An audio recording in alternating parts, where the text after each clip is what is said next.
Okay, so this is smooth. Look at that 1 second of video. That's the problem. Let me tell you how we got there. So what I've got going on is we have an input image, which is just Goku here. We feed it into by RefNet. What this does is it goes and makes a mask from that image and separates it into 3 different images. We have the mask, we have the foreground, which is just the character, and then we have the background, which is of course the inverse.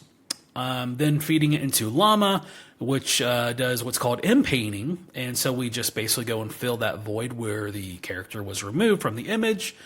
And then we feed it through Stable Video Diffusion, which takes that still background image and makes the nice, pretty, moving, flowing background from it. The issue here, as you can see, is that it is only, it's technically 2 seconds long at 24 frames per second. That there is a limitation to Stable Video Diffusion on basically the max length you can get at frames per second. I can make it longer at a lower frames per second, which of course makes a choppy background, which isn't what we want.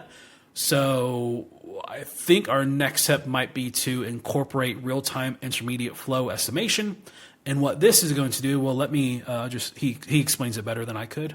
Besides, video interpolation is where an algorithm or an AI creates non-existing frames from pre-existing frames in order. Right, so I could take, so as you just saw, like, if we play that back, the on the far right here, this has been run through video interpolation, much smoother. See how that's choppy and that's smooth? So we could add that. And that will kind of take our final video and elongate it and have it ready for our moving background for us to go and add Goku back in.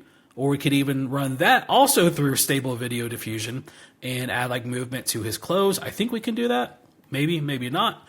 And then we'd have to run it through what's called S-grain, which just basically upscales the image. That way we can get a 4K video out of a 1080p and it not be all blurry and junk.